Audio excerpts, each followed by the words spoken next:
Hi, and welcome to the Free to Be Ourselves podcast. I'm Alexandra, and today I'm so excited to share with you a conversation I had with Torie from Holy City Mystic. Torie is an astrologer, and she's been practicing for over 10 years. And I found her through YouTube over a year ago. I was looking for information on the yod, which is an aspect in astrology. And it's a very faded aspect. I have one in my chart, and I couldn't really find much information on the topic. And thanks to the algorithms, one day YouTube recommended a video from Torie, and that's how I started diving into her YouTube channel. I learned a bunch of things on the apex and the base planets, and she not only talks about the yod, but also about many different things on astrology. She's very knowledgeable, and I truly appreciated her perspective on astrology, on life. And so I'm very excited for you to listen to this conversation. I will link all of the links in the description. So her YouTube channel, as well as her website. So if you want to book a reading with her, I highly recommend it. She was generous enough to take a look at my chart after the conversation. And although I thought I knew a lot about my own chart, I still discovered quite a few very interesting things. So very grateful for all of this. And so without further ado, let's dive in. Hi, Torie. Hi. So good to see you. So nice to meet you. Yes, I'm honored to come be a part of this journey. Well, thank you so much. So you're in South Carolina. I am. Um, I'm in Charleston, the Holy City. That's where the name comes from. oh, I was wondering. Yeah, Okay, Holy that's where it City comes from. is Charleston, South Carolina, and kind of some history behind that. When it was first colonized, it was actually it was one of the places where it didn't matter what religion you were a part of, you were welcome. And so that is what got it the nickname of Holy City. That's so beautiful. Wow, I had no Hmm. idea. Yeah. Thank you for sharing that. So, today we're here to talk about astrology. Yes. And well, first, I would love to hear about your story, your own relationship with astrology, your birth chart, if you have any kind of placements that you love about your chart, and other placements that you kind of resent or you would have maybe changed before coming to Earth. I'd love to hear about that. Yeah, absolutely. So just a little bit about background. I was a pastor's kid growing up, and then I was, absolutely fascinated with different religions, different philosophies. There wasn't a personality test that I wasn't at least familiar with, and I just really felt like I kept being misunderstood. I kept being pigeonholed into places that they didn't necessarily resonate with me. Hmm. And so I had actually started my degree in psychology, and my ex husband at the time, he was my boyfriend, we went to a friend's house, and it was his friend's house, but he had a wife there. And so obviously, when your boyfriend is hanging out with this best friend and then the girls are just kind of stuck together, you're just kind of like, hey, I hope we have something in common. And she was actually an astrologer. So she goes, do you know what time you were born? So I'm texting my mom. We've all been there, texting mom, what time was I born? And so I figured out what time I was born, and then I let her know. And she pulled up my chart, and it was maybe like, I don't know, 5 minutes into the reading, and I was already sobbing because I felt like I had never been seen before. Hmm. And everything she was saying resonated with me so much. And I just really couldn't believe it. And so after that, I was hooked. It was just a lot of self study, a lot of deep diving, all that stuff. And then a couple years later, it turned into more of a formal education where I was actually paying for classes and following different astrologers and, just trying to find out as much as I could about it. But it was definitely after that initial reading that was where I was definitely hooked. Wow. I love it. What a beautiful story. And it just sparked this question in my mind. Like, Yeah. did you look back on that date if the transits were kind of everything was there in the transits for you to kind of connect with astrology? Like, have You you know, ever looked I into that? that would be such a good idea. I wasn't journaling at the time, so I have no idea. I feel like it was fall. That's the best I can do there. Yeah, and maybe Um, just with the age, because I think you said you were like 21. Um, yeah, I would have been, yeah, close to 22. Yep. 21 so turning I 22. wonder if it has to do with the square with Saturn. Don't we Could have have like a been. square at around 21? Yeah. Maybe Yeah, that's definitely could have been that for sure. But one thing that's interesting about my birth chart is that I have a Scorpio sun and then a Scorpio rising, but then I have an Aries moon. so interesting. So I'm completely ruled by Mars, but Mars is also my only retrograde in my planet in my chart. So Oh. all three are ruled by Mars, and Mars is retrograde. And so I come off as this really sweet, soft spoken, just like wouldn't hurt a fly person. But I am very ballsy. I have like lot, I have a lot of very strong opinions. Like there is no part of me that is a pushover. And so I catch a lot of people off guard because I'm very, forthright and blunt about certain things, but I don't give off that vibe when people talk to Hmm. me. And so it's really funny because and that's where all the personality tests, they couldn't really capture that because they would either be like, okay, you're super strong willed and borderline mean, or they would be like, oh, you're a total pushover and you just want everybody to be happy. And I'm like, Hmm. no, like, I'm Hmm. neither. I'm both. I don't even know. Wow. That it's so interesting because I don't think I've ever met someone with those placements. Like Mm, like Scorpio, I've met people with like Scorpio Sun, Scorpio Mars, Scorpio Moon, like a hmm. triple Scorpio, but with all of these being ruled by your Mars in like retrograde, that's Yeah. yeah, it just speaks to how something that seems very like such a detail or minor thing, like oh, it's just like Mars retrograde, whatever, but it's so important. Yeah. And Mm. that's the thing, like, if you didn't have any of the big three ruled by Mars, and maybe Mars was ruling a house that was unoccupied by any planets, and you had Mars retrograde, it probably would be nothing to write home about. It's just okay, your motivation is a little bit internalized, it's not really that big of a deal. But with the way that my chart is set up, and I also have a Mars as an apex of one of my yods. So it's just like it's insane. And it's actually it's actually kind of funny because I was lucky enough to get a reading from Rick Levine, and he does all these really fancy yods that I'm still trying to wrap my mind around. Oh my God, Um, these how did he even call it? I can't remember the name. It was so hard to pronounce for me at least. Like the it's not the quincunxes, it's another one, the semi um, sequentile or something. oh yeah, the sesqui-square.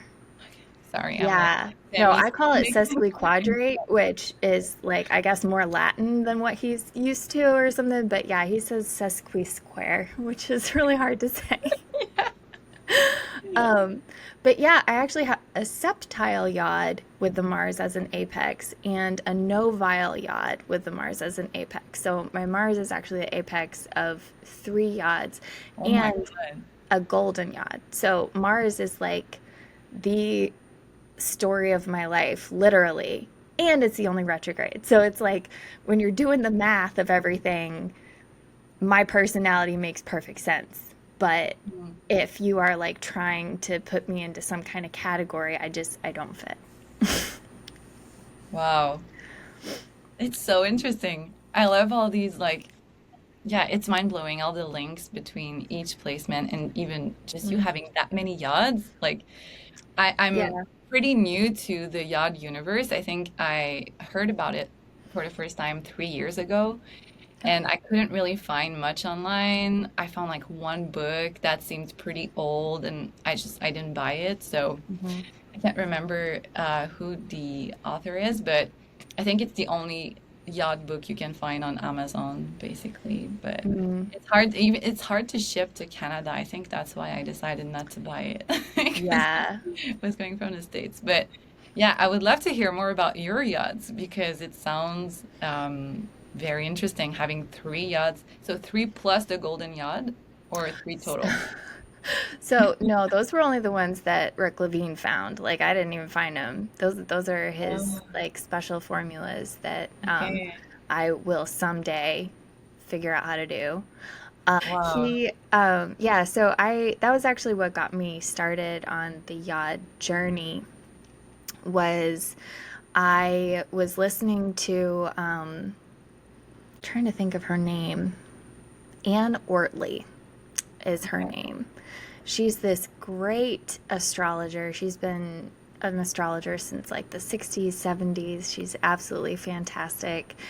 And she was on the Astrology Hub podcast doing just like a weekly weather. And so I was listening to it, and she just said, "Yeah, we have a finger of God this week." And so Amanda was just like, the host of that podcast was just like, "Oh, what is a finger of God?" And so Anne was just like, "Well, it's a very fated aspect, and you have to look at the apex, and that's where all the fate rushes to." And but what's really interesting is when people have them in their birth charts. She's like, "Oh wow, that's so interesting." And then they moved on, and I was like, "Well, what the heck is that? Like, what what do you mean?" And so I started looking at my own birth chart, and I realized that I had two, and then come to find out I had three traditional yods, where it's the 60 degrees and then 150, 150 with the placements. And so I, was just again trying to find any information possible on them. The thing that I did find, they actually don't have it up anymore, but it was like a seminar class on it. And it was like a 3 hour free class that I was able to find on like a subreddit or something. Like it was buried deep. And so I went completely full into that. And then I did the same thing where I'm like buying all these really old tattered books and trying to figure out, if like a book had a paragraph about a yacht, I was trying to get my hands on it. And so then, as I was taking more classes and talking to more astrologers, I would always be like, "Tell me about the finger of God, tell me about the yacht." And so I got to hear like a lot of different people's perspectives. And the thing that I was never happy with was how little information there was on YouTube about it. Because, like, I mean, YouTube University all the way. Like, I really want to know everything that's on there. And so that was kind of what got me started doing all the Yod videos that are now on my channel. Is just, just being frustrated at the lack of Yod information that was out there. Mm-hmm. Wow. And do you think that your curiosity for yachts and just like wanting to learn as much as you could about it, do you think that part was fated because of your own yachts? Like your Mars, is it like in which house is it in your chart? Because I wonder if there's a link between that, like the will to search, like to research, to connect with people, learn about the yachts, and even like create the YouTube channel that you have now, where there's so much information about not only yachts but a lot about the yacht for sure. Yeah, definitely. I love that question. I actually have a Mercury apex yod as well, and Oh. then a Neptune yod. And so those are kind of my apexes. So we share that. You have a Mercury apex yod as well. Yeah, that's what I was gonna say. It's funny because your moon in Aries, I was like, oh, maybe that's what I felt. Because honestly, like I know a lot of Scorpio suns, Mhm. and like my brother is one, for example, and I dated one for a very long time. And of course, there are men, but it's just I'm familiar with Scorpio suns usually, and I I would have never been able to tell that you're a Scorpio sun, Scorpio rising. But the Aries moon, maybe that's what I felt in terms of like the, I don't know, just like when you recognize the same sort of essence in someone, I Yeah. guess. Just like that, Aries moon. Yeah. Yeah, so yeah, it's funny then. So the Mercury apex, that means like your base is totally different compared to the Mars apex, I assume. Or do they share Um, the same planet? Like, yeah, they actually share. oh, So, really? Okay. yeah, they're in in my chart specifically. The funny thing about having anything at the apex of your yod is you tend to have a lot of barriers there. And Mm. so, with myself, I have a stutter. I am also dyslexic. Hmm. I am also, I'm a very like internalized. So, people communicate what is in their mind in different ways, right? Stick with me. This is going to get complicated. So Ready? if you have like a Gemini Mercury that is direct or retrograde, actually, you tend to think in words. You have this very inner dialogue. Same thing with the other air signs. And then depending on different placements and stuff like that, you can have that phenomenon. Well, if you have a Mercury in a water sign, you tend to think in feelings. You tend to have to feel your way to some kind of resolution or some kind of thing. And so when somebody's like, what's your favorite movie? You are dead silent for like 2 minutes while you're trying to figure it out. And then you're just like, okay, like, how do I feel about this? Like, what is my favorite? And the other person's like, dude, if you don't know that, like, what are you doing with your life? But it's not something that comes very easily. And so I do have a Scorpio Mercury as well. And so there's a lot of barriers between me and any kind of communication. And yet, it's the thing that I've been called to do over and over and over again. And so, for my day job, I have to give presentations all the time. I've actually written and published an entire novel. I have 2 YouTube channels that I, sit in front of people and do. And then I have to do this client work all the time where I'm fortunate enough to be able to read people's charts and speak with people and all this stuff. And so it's like there's so much communication that I'm being forced into, that I'm being called to do, that I'm so excited about, but it is so dang hard for me at the same time, just because I also have all of these barriers in there. I forget your initial question, but yeah, sorry. No, that was that like everything you said, it's like I relate to pretty much everything that you just said. I'm just like, wow, wow, it's fascinating. The same pattern that we can experience, but also in different ways because we each have our own blueprint and there are other factors. But I think it's essentially the part where you said it's like you're being called to do these things that where you have a barrier. Mm, It's like it's stronger than you. It's like it's this pull towards that, even though it's hard and it probably awakens so many feelings inside of you, like all the time, I yeah, assume. But it's yeah, like you still need to do it. Um, yeah, so wow, yeah. congrats, because it's so Thank you. hard. Like, Well, and congrats for you. I mean, you just started on this huge journey, and I listened to your initial podcast. It was absolutely phenomenal. You're very easy to listen to, which I feel like there's a lot of people with podcasts where it, you can tell that they're having a hard time talking, and so it's like kind of hard to listen to because you're just like on the edge of your seat, like, okay, come on, you got this. And you're really rooting for him and everything. But in that initial one, and then talking to you now, you just seem very relaxed and very nice. So I do think, whatever barriers you do have going on, they're internal enough to where people don't pick up on them. So like keep doing what you're doing. I think it's great. thank you so much for that. I appreciate it, especially when it comes to languages. Like, it's the Mercury thing. Oh, Because yeah. my first language is French. English is not my first language, and I studied translation from English to French, and so the peakiness and the perfection. Oh my God, I can't say it. Perfectionism. Yeah, yeah. You got it. Perfectionism, yeah. Just in that universe, because like in school you learn how to write perfectly in French. It's not so much the English language that we were taught. It's more like how can you translate the meaning into perfect French so that French speakers understand exactly as if it was an English speaker reading that thing or listening to that thing. And so I think it created a lot of imposter syndrome within me when it comes to just communicating in English. And it's probably why also I ended up in Vancouver for a few years and I was immersed in that Anglophone, like English. I think Anglophone is not a word that you use in the States. Am I correct? I think I had to learn it in like high school at one point, but no, it's not commonly Yeah, used. it's not common, but in Canada it is because we have both languages. So Yeah, that's I to forget, amazing. but basically, yeah, I think like that is a core thing when it comes to sharing what I Mm. create.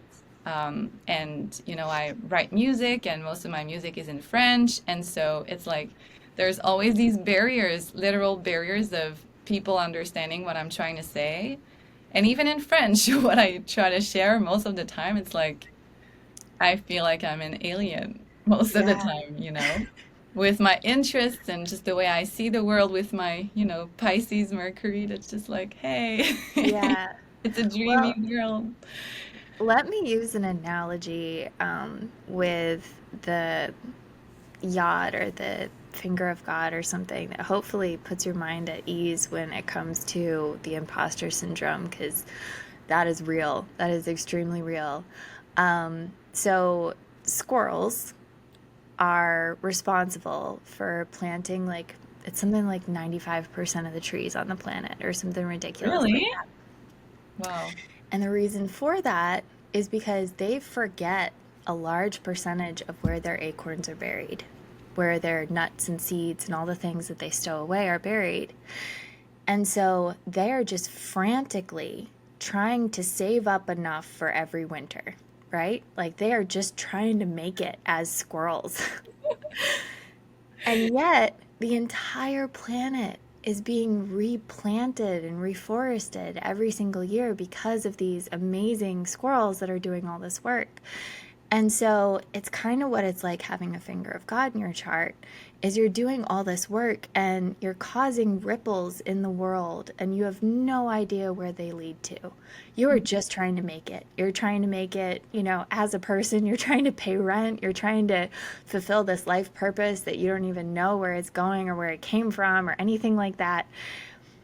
And so you have no idea the impact that you actually have on the world because you don't get to see that part. It's not your finger of God, it's the universe's finger of God. And Mm. you are just tasked with carrying it out. And so you are just like that squirrel where you have no idea the impact that you have. You have no idea all the people that think about you all the time, and you don't even remember their name. You can't even pick them out of a lineup. But you said the perfect thing to them on the perfect day where they really, really needed it. And now they're never going to forget your face because of that. So just with the imposter syndrome, you have no idea how much you're actually doing just because you're so focused on doing it, if that makes Mhm. sense. Yeah. It's like you forget the bigger picture. It's Yeah. what we always do. Yeah, thank you for that. Yeah. I just love listening to you, Oh. honestly. I think it's just so soothing, like your wisdom and just the way you explain things. Also, yeah, I think it's very paradoxical with the placements you just spoke about, like in your birth chart, where everything should be kind of like reversed, and internally that's how you feel. But then what I receive from you and what most people probably receive from you is like so much clarity in the way you communicate things. Oh, So. thank you. I appreciate that. That means a lot. Mm. Oh, so cool. Thank you so much for this. I'm super excited, even just like, yeah, discussing astrology is a never-ending thing. There are so many layers, and yeah, I would love to hear maybe a little bit about the systems because Yeah. it's something that I personally learned more about maybe in 2022, I think. I think before that I was just clueless. I just assumed everyone was using Placidus. And Mm. then I think it was an astrologer, what's her name? Daniel Page. At the Okay. time I was following her and she was sharing about the Saturn return, and I was going through my Saturn return, and she was only using whole signs, and that's when I realized, oh my God, my chart is completely different in whole signs, which is, the right way to read it. So I'd love to hear your thoughts on it. Yeah, absolutely. So there are, I think it's like 30 or 40 valid, tested, and true house systems that you can Mm, use. wow. Um, in recent years, Hellenistic astrology, which uses whole sign, um, and it goes back to like ancient Babylonian times and stuff like that, that has been having more of a comeback. So that's why we see a lot of whole sign people popping up, a lot of really great astrologers using that. Um, so basically, with each system, there are certain techniques that work best with it because they were derived for a different system. So there's this astrologer named Jen Zart. Have you heard of her at all? Okay, she's absolutely amazing. Look her up. But definitely follow her. She is absolutely amazing. She does seminars. She speaks at NORWAC, like all that stuff. She's really Wow. great. Um, but she uses what she calls the open house system, where depending on what technique she's using, that is the house system that she is going to match it with. So basically, with quadrant based house systems like Coke, Placidus, can't think of, it's not Reggie Montanus. It's, I don't know, another one. Sorry, I'm No, blanking out no on it. worries. I mean, I had no Uh, idea there were 32 different house systems. yeah. I thought it Oh, was just yeah. like whole signs, Placidus. There are a few other ones on astro.com that you can select from. Porphyry. That was the one I couldn't think of. Sorry. Yes, Which one? porphyry. Porphyry? Okay. Yeah. So those are the ones that take the longitude and latitude of the sun, like the day that you were born. So your ascendant is where the sun was on the horizon at dawn. Your descendant was dusk. Your IC was midnight, and then your MC is where it was during high noon. Mm. So it takes those and then it divides the houses in different ways depending on the system. And so that is going to be a lot more precise and accurate when it comes to like exactly how things work on an internal way. So Mm. it's a lot more sensitive to internal processes as they're coming through. So whole sign is going to be a lot more accurate when it comes to external events. So if you are, journaling about something, it's probably going to have more of a Placidus feel or a quadrant based feel, depending on, what house system you use that's quadrant based. If you are trying to predict something, or you're like, okay, what is this going to look like? What is going on here in my chart for this? If you look more towards a whole sign perspective, that's going to be external forces coming in. Let me give you an example because that's like super heady and vague. Um, No, I so, think it's very clear actually. okay, Like, I perfect, understand everything you perfect. said, but like I could understand that someone would be a little bit lost, so go ahead. Sure, yeah. So the example that, I'm sorry, microphone. Okay. No worries.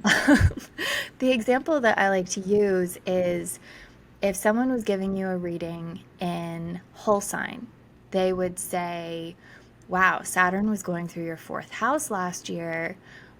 did you move? Or was there something going on with your physical home or something like that? And the person would be like, yes, I moved to another town. Like, that is so crazy. Thank you for, yes, that's wow, so accurate.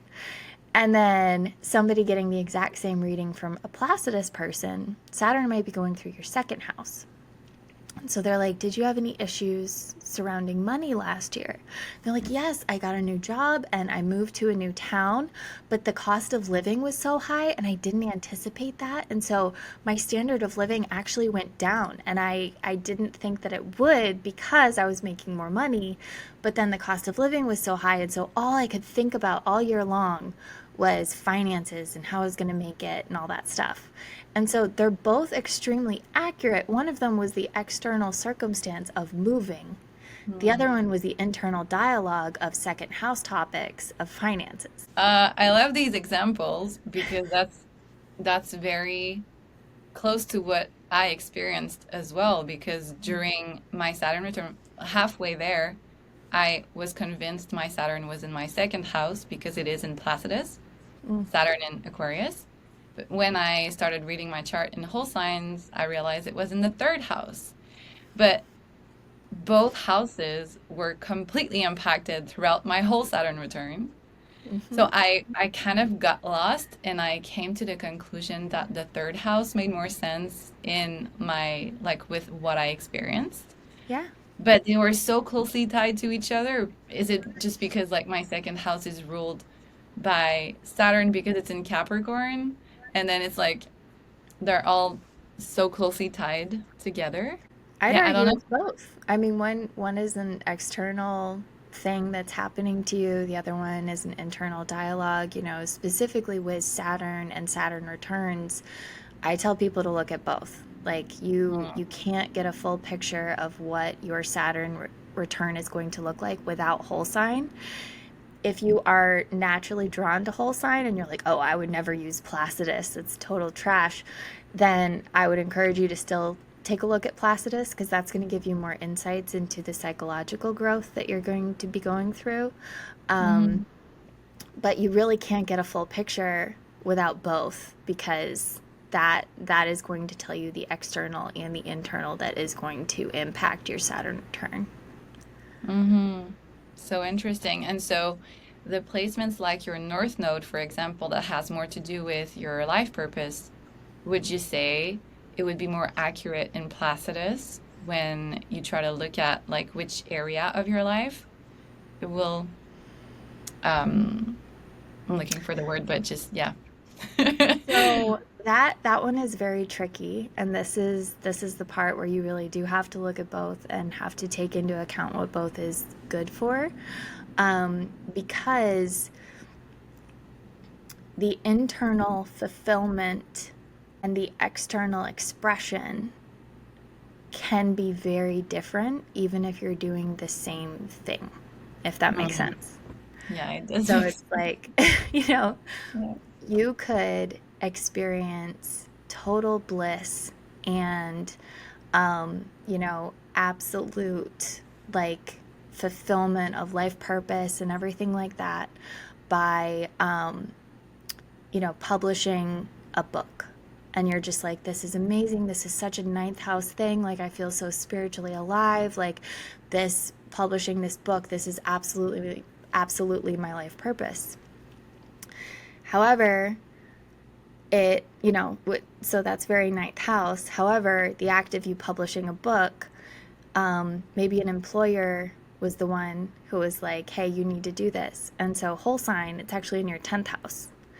And so it's like the external expression of it is you going through and publishing a book and doing all this work for an employer and being like, okay, this is great, my name is on this and everything.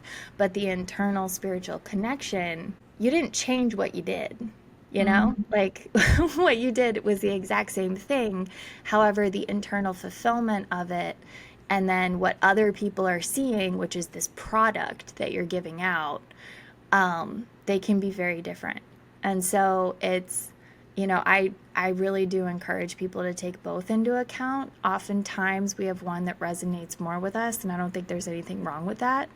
But it really is like, I mean, you can't live your life on a mountaintop, completely isolated in this spiritual internalized world, you also can't go through life in this externalized world where you deny any presence of psychological processes. Like you have to have both as you live. And so it makes the most sense to me to take a look at both and take both into consideration. Mm-hmm. Yeah, thank you for that. It just speaks to the duality of things and Yeah. how it's super complex. And hearing you talk about that makes me realize how, in my own, I guess, relationship with astrology in the past few years, I've become very dogmatic in a way. It's like, oh, whole signs makes more sense now. Like I'm not forgetting about Placidus, but I identify with my chart now from now on with the whole sign system.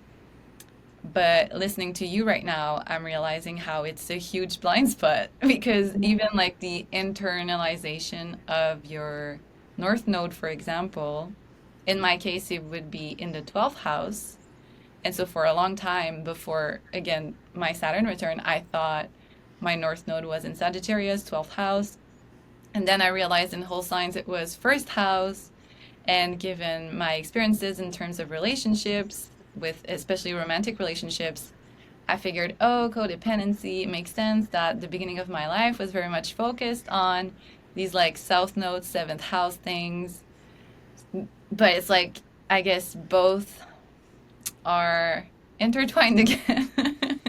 Well, and it makes a lot of sense to me because, 12th house North Node is very, let's dive deep. Let's figure out what's going on underneath the surface. Let's talk about things that nobody talks about. Let's dive into the psyche. And that's exactly what you're doing right now with this podcast and, like all this stuff that you're diving into. And I'm excited to hear more about your music. I haven't looked into that yet, but I'm sure that has a lot to do with it as well. Just like, bringing up things that you don't normally talk about because it's that Pisces energy, that like diving deep and everything. However, your face is on a podcast. You are first house North Node. Yes, I am here. I am showing up. It is me, you know? And so it really is both. Like, so that I feel like that's a really beautiful example that demonstrates that, where it's like you can't say it's one and not the other. Like it really is both. They just show up in different ways. Mm-hmm. Yeah. Wow. Thank you. It's like my mind just got expanded in that way. Awesome.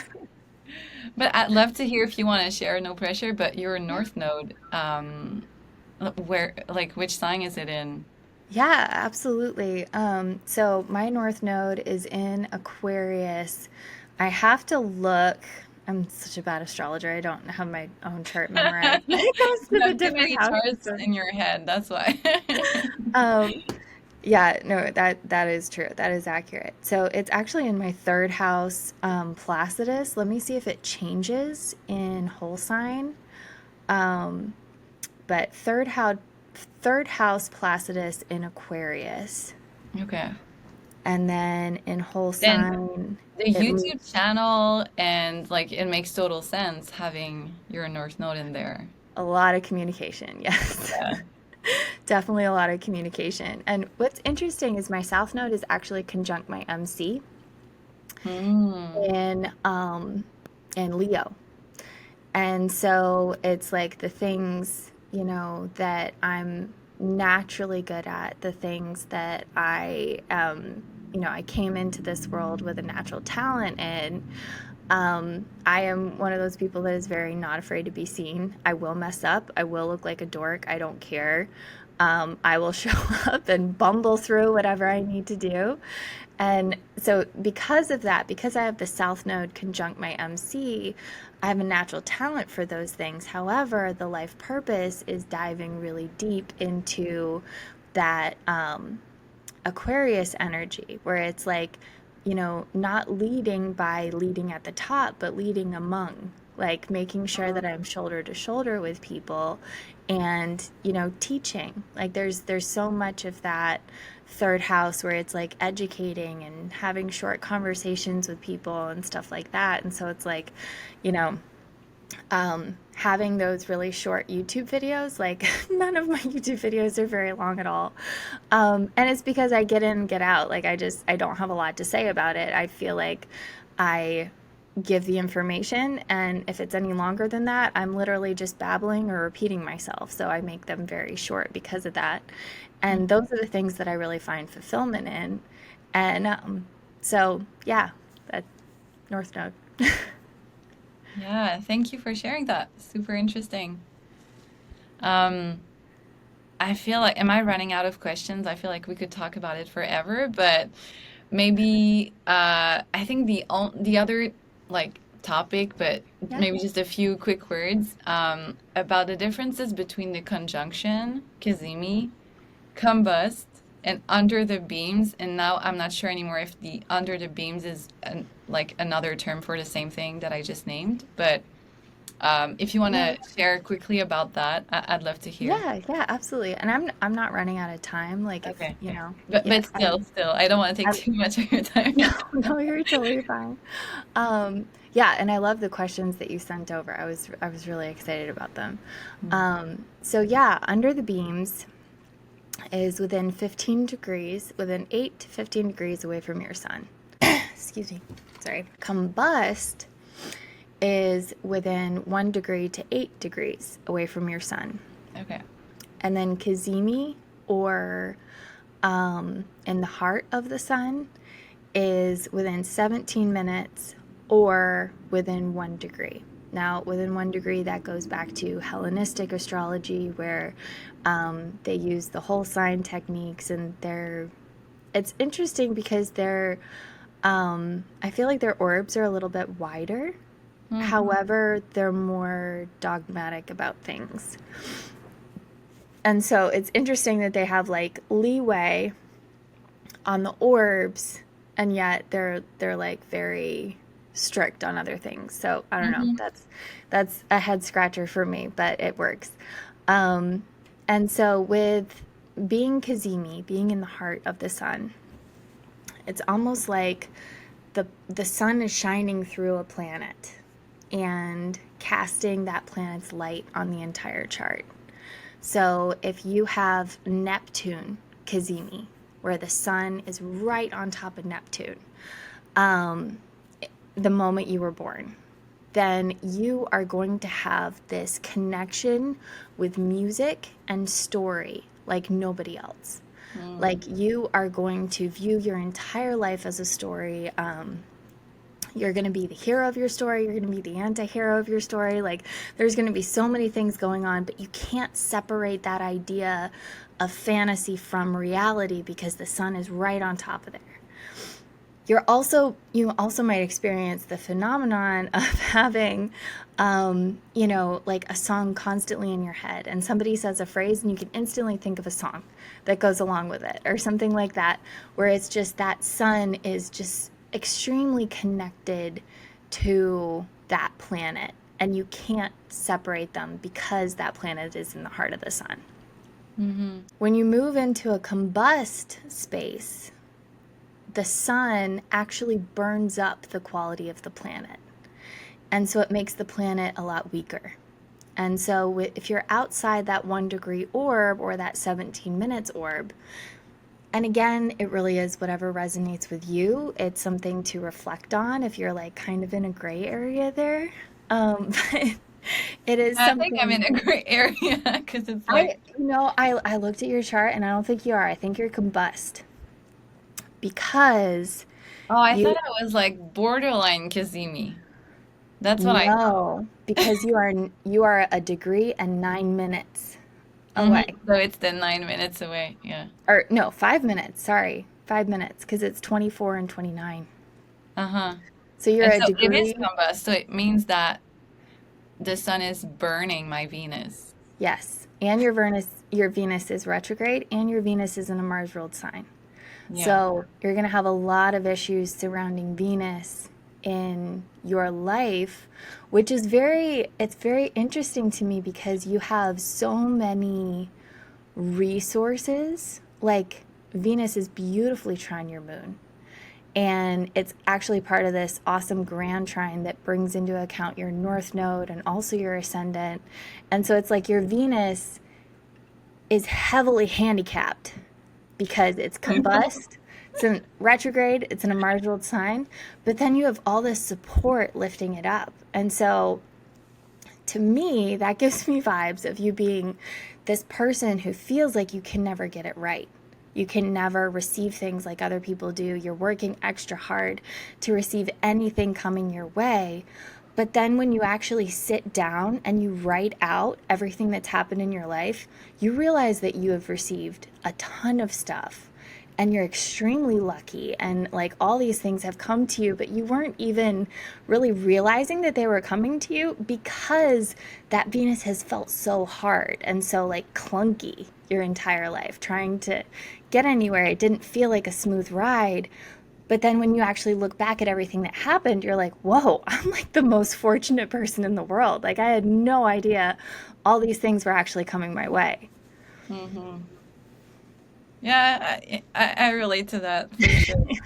I think it's like, it's just when you were talking about the squirrels earlier, it's like you're in it and you don't really see the bigger Yeah. picture and you kind of get lost in, oh, it's so hard, especially because I'm deeply creative and creation is what I think I'm made for, like creating things, writing music, just like Mhm. coming up with ideas and projects, and that's what makes me feel alive, you know?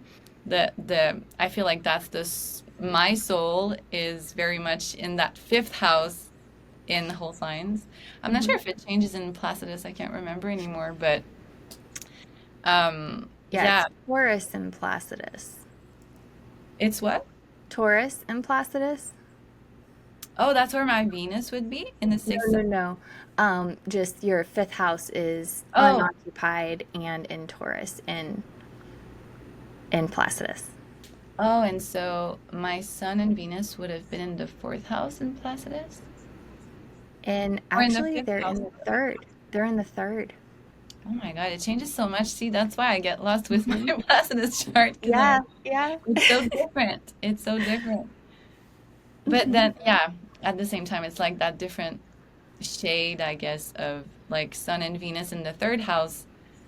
It has a lot to do with writing, languages, communicating, learning all the time. So it does make a lot of sense too. But anyway, my point was just like that Venus. I think also my relationship with femininity and Hmm. just owning all of these, I guess, more masculine energy like things within me. Like the Mm. warrior side of me is so so present in my life. And everything that I do, I Yeah. have this very warrior energy. I want to fight for things I believe in. And it's like I find it hard to balance most of the time with Hmm. like all these very feminine things that I enjoy, like makeup, for example, or just like wearing things that are colorful and like playing with my hair, or it's like it's so I guess complex and paradoxical. Like we Yeah. just come back to the duality of things again. And what's interesting about that is, if it wasn't combust, if your Venus wasn't combust, if it wasn't um, retrograde, you might have this more holistic approach to that instead of feeling like they were mutually exclusive, Mm. where you would just be like, yeah, I'm a badass warrior. Also, I like it when my hair looks good when I'm out on the battlefield, you know? And so, but there's, having that very internalized retrograde and then also having the sun so much outshining it. Um, that can make it feel like, oh, I can't have this part of me. Like this part of me is very secret and it's almost not allowed. And there's just kind of this retrograde aspect to it where you're like pulling it back. You're pulling it within yourself. You're kind of restraining it. And so, part of that lesson is really embracing it. Whereas other people like literally nobody's judging you for that. Like everybody's very excited about any kind of femininity or masculinity that you want to present. Like they're just like, okay, that's great. That's perfect. Hmm. But then like having both of those things, there is a lot more internal dialogue going on about those feminine aspects that you might not have if you didn't have that retrograde and that combust. Yeah, thank you for that. Thank you so Sure. much.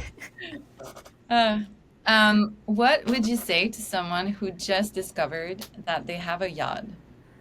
Like, what would be the first thing that they could either reflect on or research, or what would you say to that person who's like, oh my God, I have a finger god. What does that mean? So there's a lot of information out there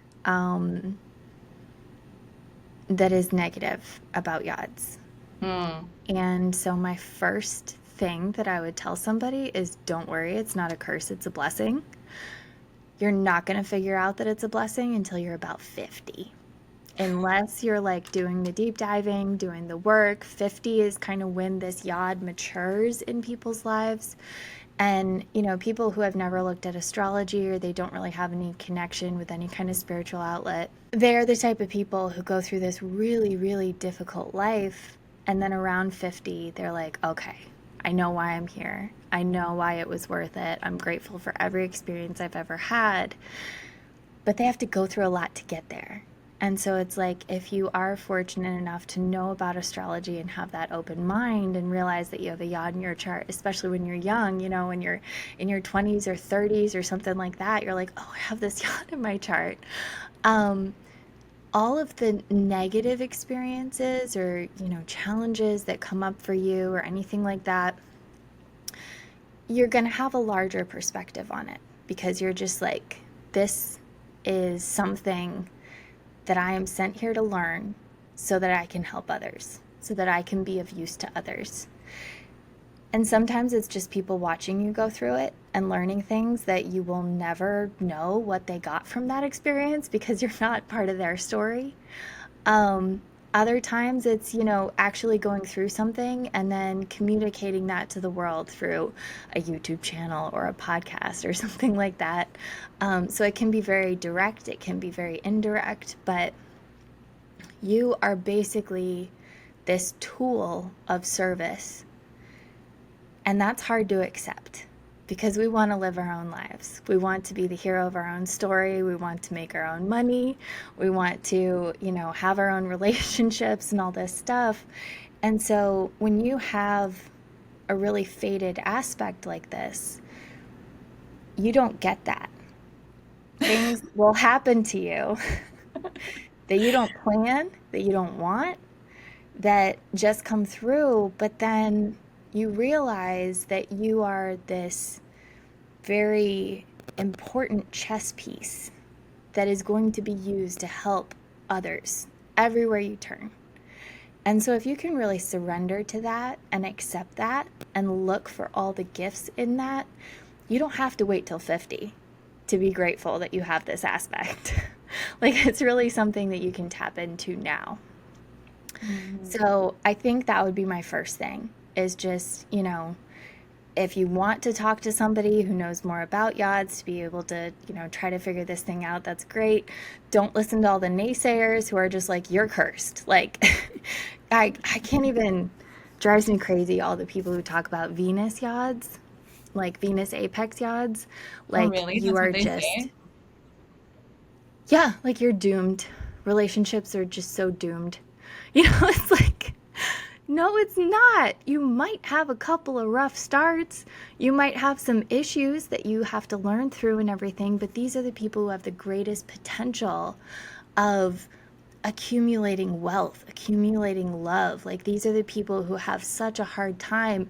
And then on their deathbed, people are waiting outside the room because the room is so full of how many people love them. You know, it's like there's so many things that come through with this that it's hard for you to learn those lessons, but you don't get out of this life without learning them.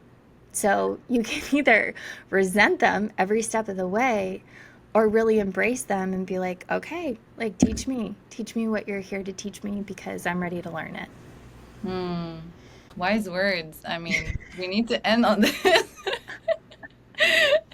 Really, yeah, it's like the way is through. Like there's no other way but through, like through embracing Hmm. it and through just accepting what you were given. And then it's like a whole other discussion we could have on like us incarnating and actually being aware of what was going to happen before we come to Earth. It's like, Mm. yeah, we can. And that's another thing too, is you will never miss what is meant for you. It's one of my favorite quotes, honestly. It's so funny that you would say that because it's like constantly there around me. Yeah. And I say it all the time. Yeah. Yeah. And so it's like, you can live your life in anxiety. It's kind of like when you are a kid with a deep in the alphabet letter last name. So you're always like 25th in class, because your last name starts with like W or Z or something like that. And then you have the oddball teacher that'll like do the alphabet in reverse and you'll finally be second. Um, but you can accept that and be like, I have a W last name. I'm always going to be last in class. I'm going to think about other things while everybody else is getting called. I'm going to really enjoy myself just because I know I will be called. It's just going to take a while. Versus sitting there in absolute anxiety, worried that they're going to miss your name. It's like you start catching on to the patterns and you're like, okay, I am late in this line always. And so I can accept that and enjoy myself in the process, or I can sit in like anticipation the entire time and be so anxious. It Yeah, it's Mhm. like you can really just notice the patterns and notice what's coming for you and know that your name will always be called. Or you can choose to just be anxious until your name is finally called. And then you're just like, well, why did it take so long? There's all this resentment and victimhood and like all this other stuff that comes with it. Mhm. Yeah. You can either make it hard for yourself or make it easier. Yeah. Either way, your name's going to be called. Like you're going to get your turn, like whatever that looks like for you. Mm. Yeah. Well, thank you so much for this conversation. It was full of very, very precious information. I'm super Well, thank grateful you. for our time together. Awesome. Well, thank you so much. I'm so honored to be a part of this journey with you, and I love what you're doing here, and I hope you keep going. Thank you.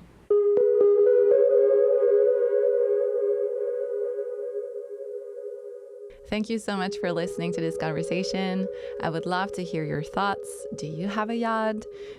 If you don't know how to find out if you have a yad, I will also link a website where it's easy to see if you have a yad or multiple yads. Also, all the information about Torie will be in the description as well. And so, yeah, I'm excited to open the conversation on the yad because I feel like there's something happening. There is more information now compared to a year or 2 years ago. There's more information online that you can find. But in the end, it's always about how you experience it in your individual chart.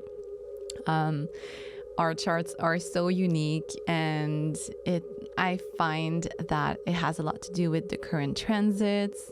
But then again, there's always something happening in our charts. There's always something happening in the sky. It impacts us in many different ways. So there's no one size fits all. There are no rules also. And I think I'll just end with this. There are no rules. Feel free to share this episode if you enjoyed it. And yeah, I'll talk to you soon.